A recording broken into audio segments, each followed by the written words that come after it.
रहती है कि अपने बच्चे के लिए अच्छा रिश्ता इंतखाब करें। और हमारे यहाँ आमतौर से जो माहौल है वो यही है कि आमतौर से बहू जो है वो माँ ही तलाश करती है, अपने बच्चों के लिए रिश्ता माँ तलाश करती है। अब जब निकाह हो गया तो एक किस्म का एहसास कमतरी औरतों के अंदर, उनको ये डर सताता है कहीं मेरा बेटा मेरे हाथ से निकल जाए। अब ये जो टेंशन होती है, यहां से फिर घर में बिगाड़ आना शुरू। उसी सास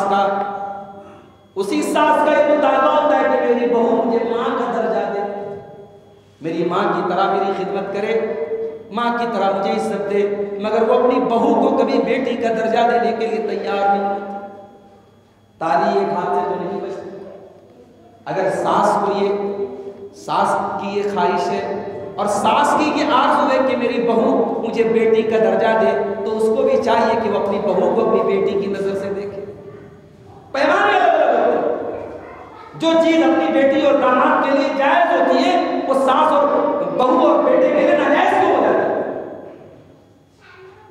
अगर अपनी बेटी को ससुराल में वो पाबंदियां मिलती हैं जो एक सास अपनी बहू के ऊपर लादना चाहती है, तो वो अपनी बेटी के ससुराल वालों को बुरा भला कहती है कि उन्होंने मेरी बेटी के ऊपर ये सब पाबंदी लगा दी।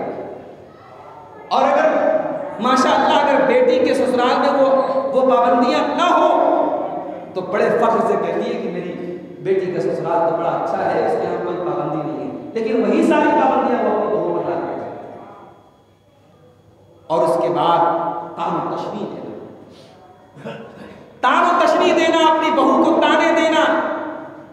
अल्लाह न करे अगर ससुराल थोड़े आला खानदान के लोग हैं और थोड़े स्टेटस के एतबार से हाई हैं और बहू किसी कमजोर घर से आई है, मैंने अपनी इन आंखों से देखा है, अपनी इन कानों से सुना है कि बहू को ताना दिया जाता है कि तो बड़े फकीर घर से आई है, बड़े गरीब घर से। घर टूटते हैं मेरे भाई, घर टूटते हैं इन बातों से। तीर और तलवार के जख्म भरे जा सकते हैं, जुबान के जख्म बड़ी मुश्किल से भरते हैं।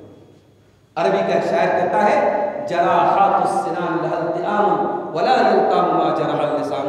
तीर और तलवार के जख्म भरे जा सकते हैं, जुबान का जख्म भरा नहीं जा सकता। एक सास होने की हैसियत से एक औरत को यह चाहिए कि वो अपनी बहू को उसका जायज हक दे, उसको इज्जत दे, उसको सम्मान दे, उसको रिस्पेक्ट दे।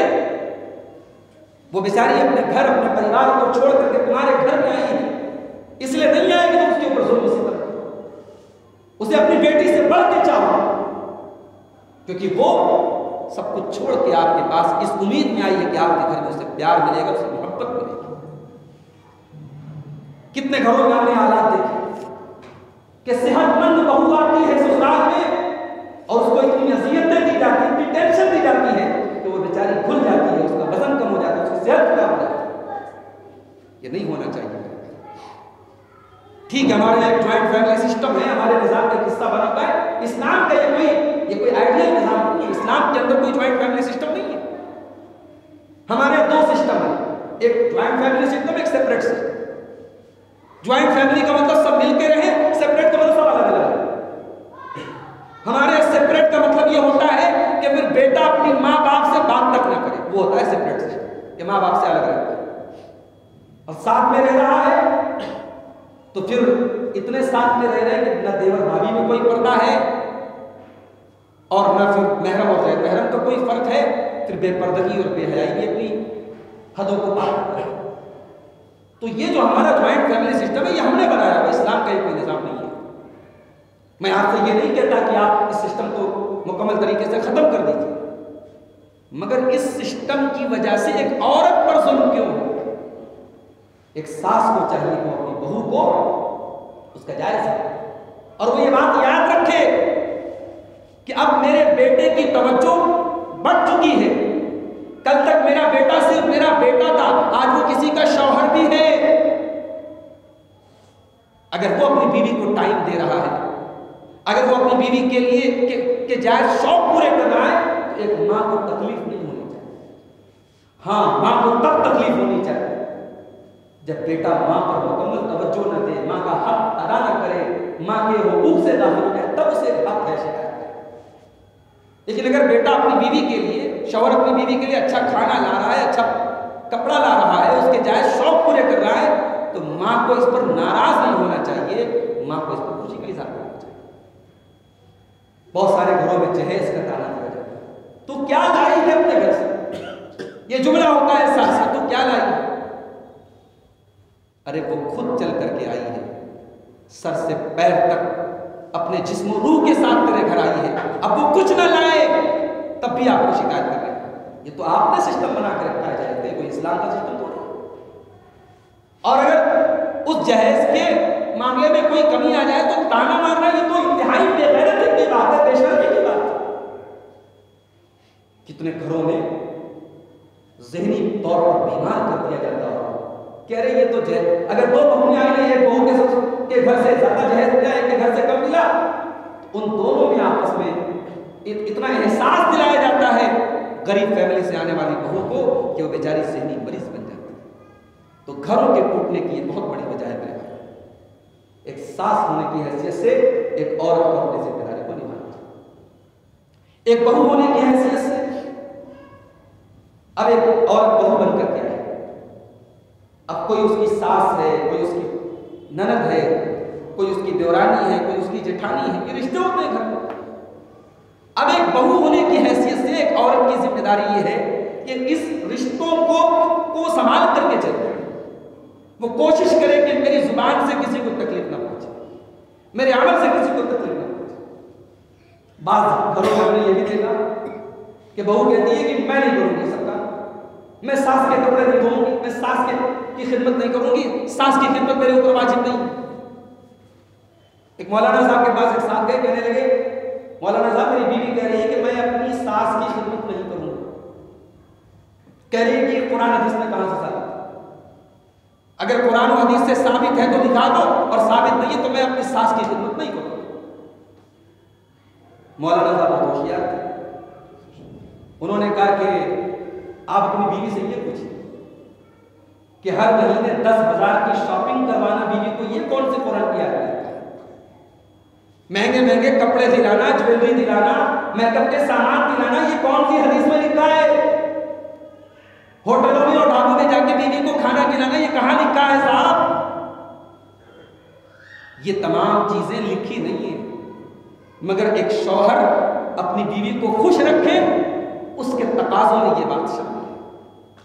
तो जैसे बीवी की फरमाइशें पूरी करना, बीवी को शॉपिंग कराना और बीवी के नखरे उठाना, ये कहीं लिखा तो नहीं है, मगर शौहर करता है।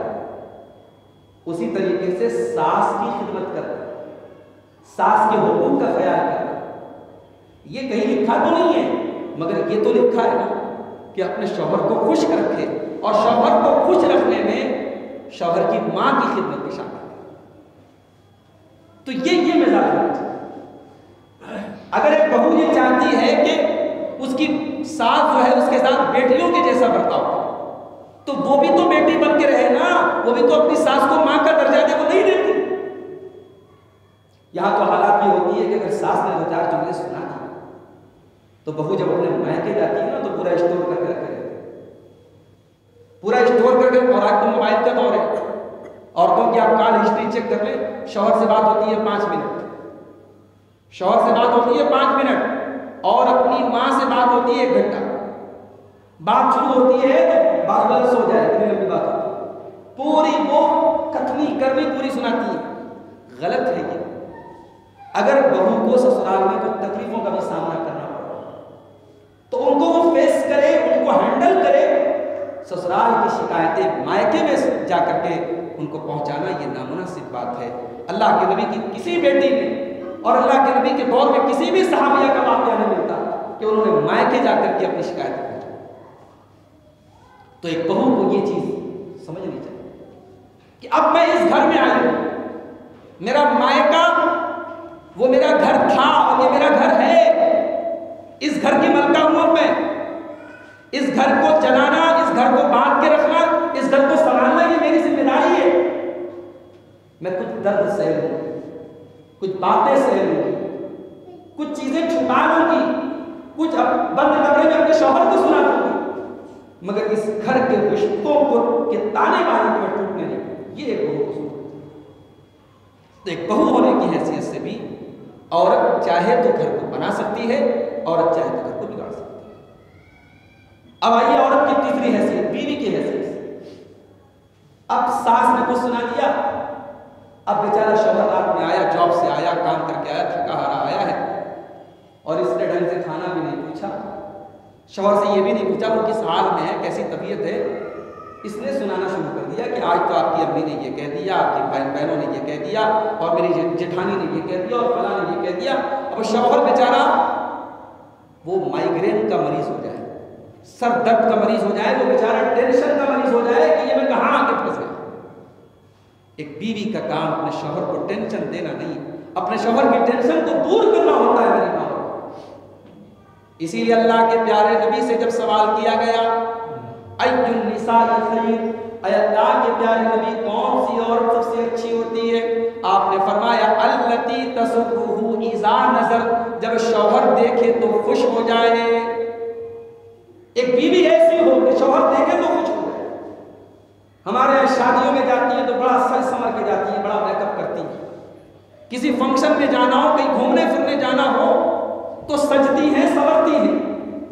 लेकिन जिसके लिए सजने का हुक्म दिया गया, जिसके लिए संवरने का हुक्म दिया गया, शौहर के लिए कोई सजावट नहीं है, कोई जरूरत नहीं।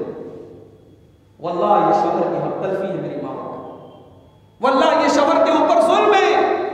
और आज समाज में जो एक्स्ट्रा मैरिटल अफेयर्स हो रहे हैं, शादी के बाद मर्दों के ताल्लुकात दूसरी औरतों से हो रहे हैं, आप अगर वाकयात की तह में जाकर के देखिए तो बहुत बड़ा सबब यह भी है कि आज औरतें अपने शौहरों की कदर नहीं करती। अपने शौहर को टाइम दीजिए, अपने शौहर को मोहब्बत दीजिए। हजरत खदीजा रज़ी अल्लाह ताला अन्हा अल्लाह के नबी की सबसे पहली बीवी, ये वो बीवी है जिनके इंतकाल के बाद अल्लाह के नबी कभी इनका नाम लिया जाता था तो आप खुश हो जाते थे। हज़रत खदीजा की बहन कभी आती थी, दरवाजे पर उनकी आवाज अल्लाह के नबी सुनते थे तो आपको लगता था कि खदीजा आ गई। इतनी मोहब्बत करते थे अल्लाह के नबी हज़रत खदीजा से। कभी आपके घर में गोश्त बनता था तो आप उसके छोटे छोटे पीस बना के खदीजा की सहेलियों के घर भिजवाया करते थे। क्यों इतनी मोहब्बत करते थे?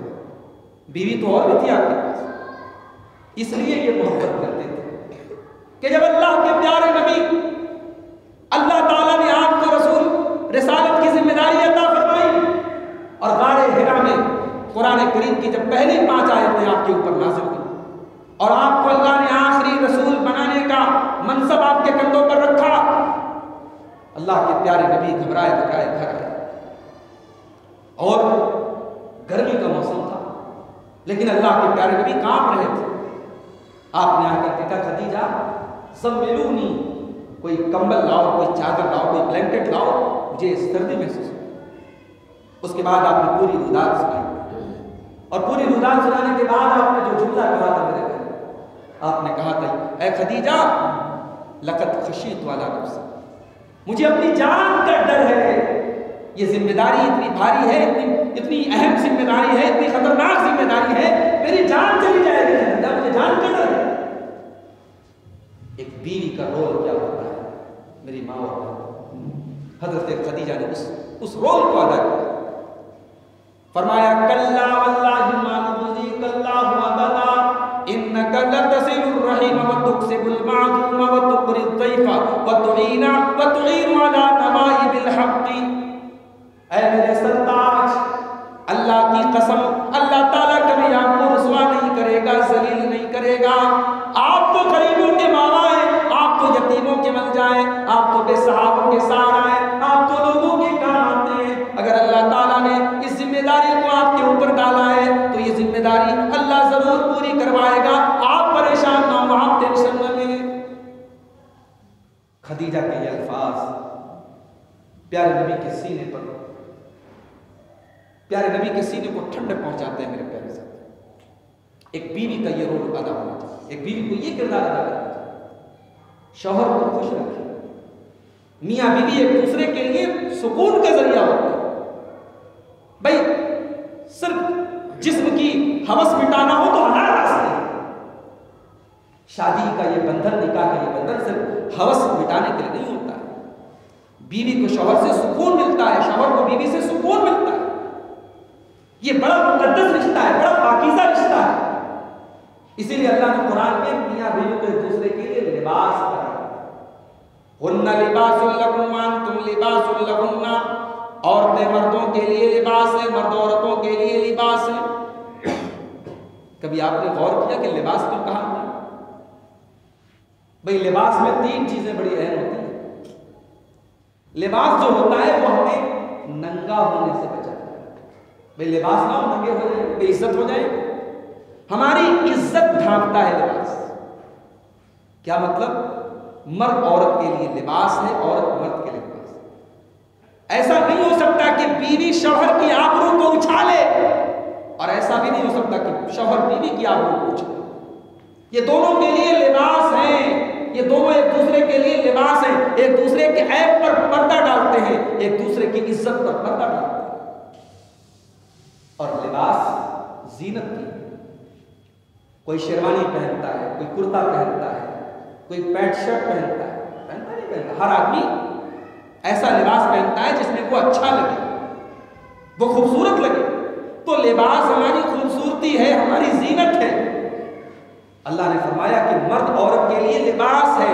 यानी जिंदगी से अगर शौहर की जिंदगी से बीवी को निकाल दो, बीवी की जिंदगी से शौहर को निकाल दो, उनकी जिंदगी बदसूरत हो जाएगी। दोनों एक दूसरे की खूबसूरती हैं, एक दूसरे की जीनत है। और लिबास का एक तीसरा काम भी होता है। सर्दी का मौसम आया, हमने जैकेट पहन लिया। गर्मी का मौसम आया, हमने कॉटन के कपड़े पहन लिए। बारिश का मौसम आया, हम रेनकोट पहन के निकल पड़े। मौसम के नुकसानात से लिबास बचाता है। जिंदगी के सफर में जब कोई तूफान आए, कोई सर्दोगर्म हवाएं चले, कोई परेशानी आए, तो बीवी की हिफाजत के लिए शौहर खड़ा होता है, शौहर की हिफाजत के लिए बीवी खड़ी होती है। इसीलिए अल्लाह के नबी ने फरमाया कि अगर कोई मर्द रास्ते में किसी औरत को देख ले और उसके जिस्म के अंदर शहवत भड़क उठे, तो वो अपनी बीवी के पास आए। यानी गोया बीवी का वजूद शौहर को बदकारी से बचाता है, गलत रास्ते पर जाने से बचाता है। तो दोनों एक दूसरे को गुनाह से भी बचाते हैं। ये बात हमेशा याद रखनी चाहिए, एक बीवी को भी और एक शौहर को। तो एक बीवी की हैसियत से औरत का ये किरदार है कि अपने शौहर को खुश रखे, अपने घर के माहौल को बना करके रखे। और एक ननद, अगर बहुत से घरों में ननद भी होती हैं औरतें, ननद की क्या जिम्मेदारी? अब उसकी शादी नहीं हुई मान लो, या शादी हो गई, अब वो 4 दिन के लिए अपने मायके आई है। अब वो 4 दिन जो मायके में आई है, उसके पास बस एक ही काम है कि वो अपनी भाभीयों की शिकायत अपनी माँ से करे कि इसने ऐसा खाना बनाया, इसने ऐसा बर्तन धोया, इसने ऐसी सफाई की। अरे अल्लाह की बंदी, तू 4 दिन के इस घर में आई है, तुझे अपने सलूक से, अपने रवैये से, अपनी मोहब्बत से इस घर में सबका दिल जीतना चाहिए। और तू अपने उस 4 दिन को इतना भारी बना रही है कि तेरी भाभियां पनाह तलब करें अल्लाह की, ये कहां से आए? बहुत से घरों में अल्लाह की पनाह तलब करती है बहुएं कि ननद ना आए। कितने लोग तो रिश्ता तलाश करते हैं ऐसा घर मिले जहां ननद ना हो। औरत के लिए विलन बन जाती है। बाज़ औक़ात ऐसा होता है कि ननद जो है वो कुंवारी है, कि शादी नहीं हुई। अब वो साहब वो जो है खाना बना रही है, बहू बना रही है, और ये बैठ करके ये राज कर रही है, और ये अलाउ करती है सास। उसको अपनी बेटी को संभाल के रखना है और अपनी बहू को खटाना है। ये कहां का इंसाफ है? ये कहां? ये इंसाफ नहीं है, ये जुल्म है। और जिन घरों में बेटियों की तरबियत ऐसी होती है और नंदें ऐसी होती है, जब वो कहीं पर जाती है और किसी और की भाभी बनती है, तो फिर उनके साथ भी सुलूक। इसलिए एक ननद की हैसियत से औरत को चाहिए कि अपनी भाभियों से बना कर करे, घर के कामों में उनका सपोर्ट करे, शिकवे शिकायत ना करे। तो इस घर के बनाने में भी ये जो रिश्ते हैं, सास का रिश्ता, बहू का रिश्ता, बीवी का रिश्ता, ननद का रिश्ता, घर के बनाने में भी इनका बहुत बड़ा रोल है और घर के बिगाड़ने में बहुत बड़ा। यहां पर एक बात और नोट कर लीजिए, शौहर बीवी का रिश्ता है, जाहिर है उसमें ऊंच नीच हो सकती है। कभी कभी ऐसा हो सकता है बीवी को शौहर की कोई बात बुरी लगे, शौहर को बीवी की कोई बात बुरी। अब होता क्या है कि शौहर बीवी एक दूसरे के ऊपर चिल्लाते हैं और बच्चों के सामने चिल्लाते हैं, गाली गलौज तक कर देता है शौहर। ये इंतहाई गलत बात है। ये इंतहाई गलत बात। आपके आपस के झगड़ों का बच्चों के ऊपर बड़ा मंफी असर पड़ता है। बच्चे याद रखते हैं कि मेरी माँ ने मेरे बाप को क्या कहा था, मेरे बाप ने मेरी माँ को क्या कहा। कोशिश कीजिए मेरे भाइयों और कोशिश कीजिए मेरी माँ और बहनों कि अगर शौहर और बीवी के दरमियान कभी इख्तिलाफ हो जाए तो बच्चों को उसकी हवा न लगे, बच्चों को उस लड़ाई में शामिल मत कीजिए, बच्चों की तरबियत खराब मत कीजिए। और हमेशा एक बात याद रखिए, बीवियों को भी ये बात याद रखनी चाहिए, शौहरों को भी ये बात याद रखनी चाहिए कि दुनिया में कोई परफेक्ट नहीं, दुनिया में कोई मुकम्मल नहीं है। कुछ खामी शौहर के अंदर भी हो सकती है, कुछ खामी बीवी के अंदर भी हो सकती है। और हमें एक दूसरे को कबूल करना है उसकी खूबियों के साथ भी और उसकी खामियों के साथ भी। अगर कभी बीवी ने खाना खराब कर दिया, कभी रोटी जल गई, कभी सालन में नमक तेज हो गया, कभी मसाला ज्यादा हो गया, कभी कपड़ा प्रेस करने में कपड़ा जल गया, कभी कुछ नीच हो गई, तो किसी एक खराबी की बुनियाद पर झगड़ा करना और अलग अलग होने के बारे में सोचने लगना ये मुनासिब बात नहीं। अल्लाह के प्यारे नबी सल्लल्लाहु अलैहि वसल्लम फरमाते हैं, ला यफरक मुमिनुन मुमिनतन, कोई मोमिन मर्द अपनी बीवी से अलग न हो, इन करिहा मिनहा खुल्कन रदिया मिनहा आखर, अगर उसको अपनी बीवी की कोई बात बुरी लगती है तो जरूर कोई ना कोई बात अच्छी लगती है। तो ये रिश्ते जो होते हैं ना, मियां बीवी के रिश्ते कानून से नहीं चलते कि बीवी लिख के रखे मेरे ज़िम्मे क्या क्या काम है, मैं वही काम करूंगी, उससे ज्यादा नहीं करूंगी। शौहर लिख के रखे मुझे अपनी बीवी का कौन सा हक अदा करना है, बस वही करना, उससे ज्यादा नहीं करना। भाइयों, ये कानून और लिमिट से ये रिश्ता नहीं चलता है, ये रिश्ता मोहब्बत से चलता है, प्यार से चलता है और एक दूसरे को समझ बूझ करके चलता है। और आगे बढ़िए, घर और खानदान के बनाने में एक माँ का बड़ा किरदार है। अगर माँ नेक हो, माँ दीनदार हो, तो बच्चों पर उसका असर पड़ता है। अल्लाह के नबी ने इसीलिए रिश्ता करने के पहले हुक्म दिया कि दीनदार औरत को घर में लाओ, ताकि तुम्हारे होने वाले बच्चों की माँ ने बहुत असर पड़ता है माँ का। हजरत फातिमा नबी की लख्ते जिगर है, नबी की नूर नजर है, नबी ने इनका रिश्ता किया होते हैं। भाई लोग अपनी लाडली बेटियों के लिए शहजादों को तलाश करते हैं, लोग अपनी लाडली बेटियों के लिए अमीर घरों को तलाश करते हैं।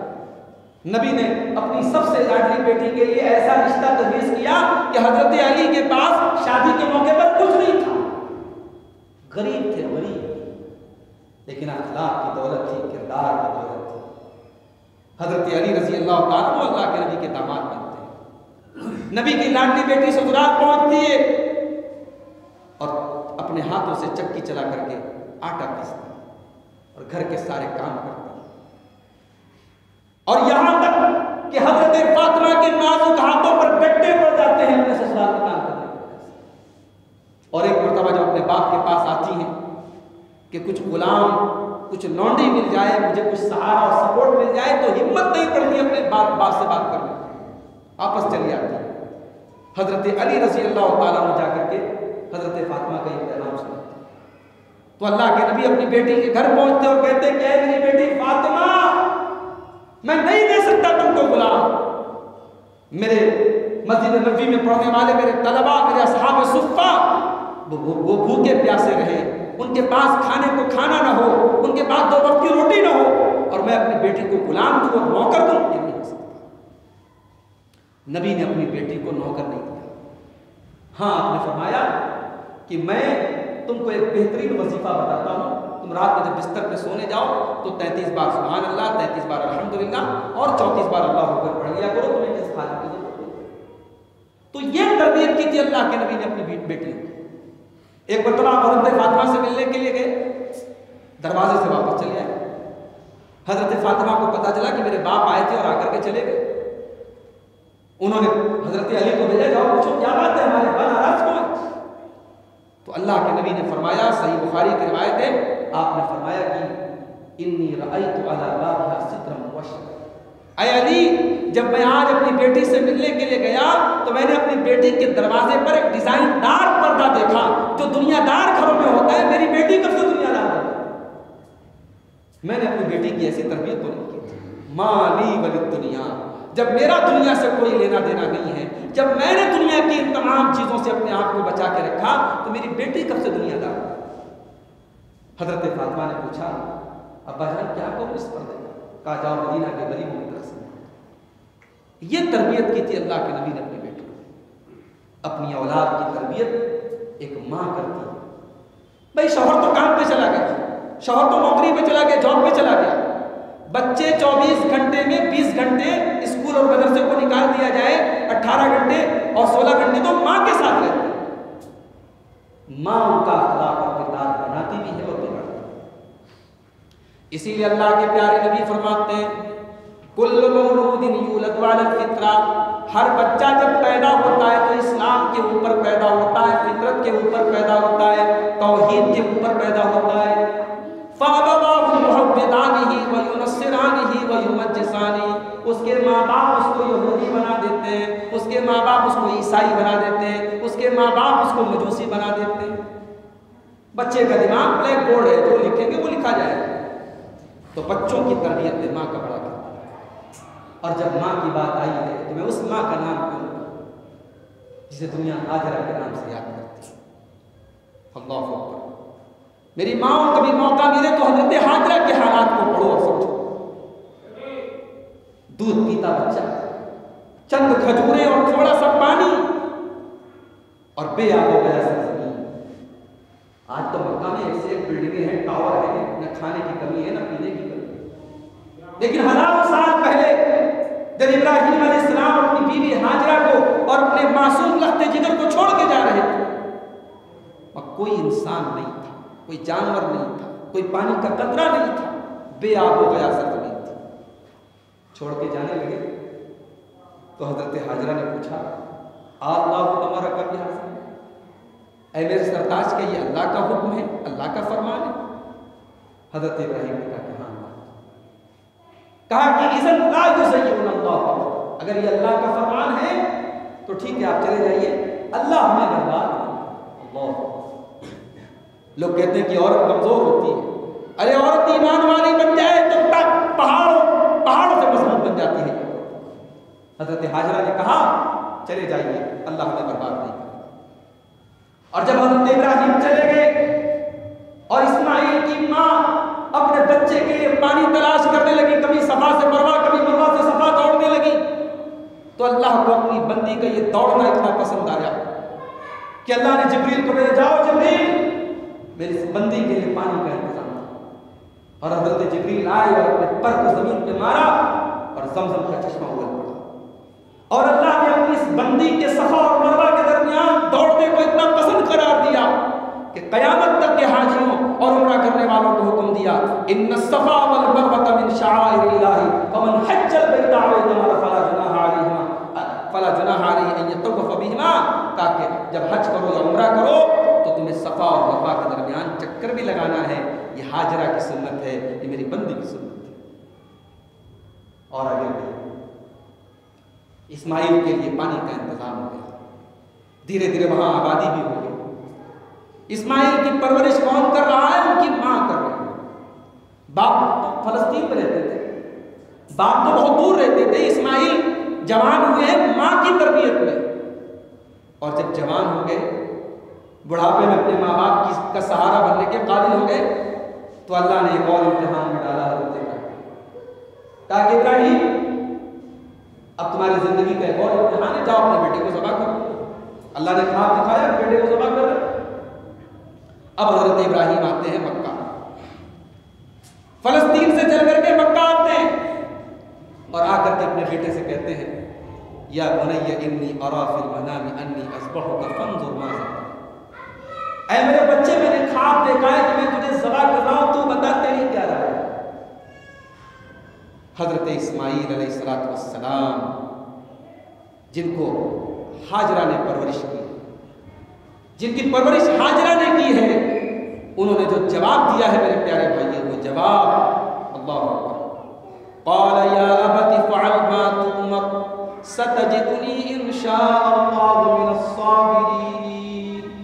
कहते हैं कि अब्बा जान, जो हुक्म मिला है कर डालिए, अल्लाह ने चाहा तो आप मुझे सब्र करने वाला। इसीलिए अल्लामा इकबाल कहते हैं ये फैज़ाने नजर था या के मकतब की करामत थी, ये फैज़ाने नजर था या के मकतब की करामत थी, सिखाए किसने इस्माइल को आदाब फर्जंदी।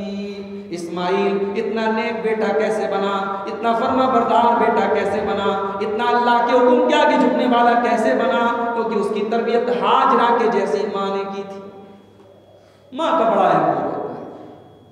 आज माएँ अपने बच्चों को क्या क्या बनाने का सपना देखती हैं। इमाम बुखारी की माँ ने सपना देखा था कि अल्लाह मुझे बेटा होगा तो तेरे दीन का खादिम बनाऊंगी, तेरे नबी की हदीसों का हाफिज बनाऊंगी, तेरे नबी की हदीसों को पढ़ने पढ़ाने वाला। इमाम बुखारी पैदा हुए 4 या 5 साल के थे, बीमार पड़ गए और ऐसा बुखार आया, उनको ऐसी बीमारी आई कि धीरे धीरे आंख की पूरी रोशनी चली, अंधे हो गए हजरत इमाम बुखारी। माँ को अपने सपने टूटते हुए देखा, माँ को ये लगा कि मेरी दुआएं कैसे पूरी होगी, मेरा बेटा तो अंधा हो गया, ये क्या पढ़ेगा क्या लिखेगा। अल्लाह की बंदी रात में उठती है, तहज्जुद की नमाज पढ़ती है और अल्लाह की बारगाह में गिड़गिड़ा के कहती है कि अय अल्लाह, इस दुखियारी माँ की दुआ को तू नहीं सुनेगा तो कौन सुनेगा। अय अल्लाह, मेरे बच्चे की आंखों में रोशनी लौटा। अय अल्लाह, अगर वो अंधा रहा, उसकी आंखों में रोशनी ना आई तो वो कैसे तेरे नबी की हदीसों को पढ़ेगा, वो कैसे तेरे दीन की खिदमत करेगा। सुबह हुई, इमाम बुखारी की माँ ने देखा कि बच्चे की रोशनी लौटा। माएँ दीनदार हो तो बच्चों की आंखों की रोशनी लौटाती है। हजरत मरियम की माँ, उन्होंने बच्चा पेट में दुआ करती है, रब्बे इन्नी नज़रतु लका मा फी बतनी मुहर्ररन। अय अल्लाह, मैं अपने होने वाले बच्चे को बैतुल मुक़द्दस की खिदमत पर लगा दूंगी, बैतुल मुक़द्दस का खादिम बना दूंगी, तेरे घर का खादिम बनाऊंगी, तेरे घर के लिए उसको कुर्बान करूंगी। जब पैदा हुआ बच्चा तो देखा लड़की है, लड़का नहीं। क़ालत इन्नी वज़अतुहा उन्सा, कहने लगी अल्लाह, मैंने तो बेटे को जन्म दिया है। अल्लाह ने फरमाया वलैसा ज़करु कल उन्सा, ऐ मरियम की माँ, तुझे अगर लड़का पैदा होता तो वो लड़का उस मकाम को न पहुंचता जिस मकाम को ये लड़की पहुंचेगी। अल्लाह ने कहा कि इस बेटी को वो मकाम हासिल होगा जो लड़के को हासिल होगा। और दुनिया ने देखा कि अल्लाह ने मरियम को वो मकाम दिया कि मरियम जब अपने खानों के पास रहती थी, हजरत ज़करिया के पास, तो बेमौसम का फल उनके पास आता था। और यही मरियम आगे चल करके हजरत ईसा अलैहिस्सलाम की माँ बनने का शरफ हासिल करती है, एक नबी की माँ होने का मकाम हासिल करती है। और कुरान में अल्लाह ने मरियम का मकाम बयान करके फरमाया, या मरियम उक़्नुती लिरब्बिकी वस्जुदी वरकई मअर राकिईन, ऐ मरियम, तू अपने रब के हुक्म के आगे झुक और अल्लाह के आगे रुकू कर और अल्लाह के आगे सजदा कर।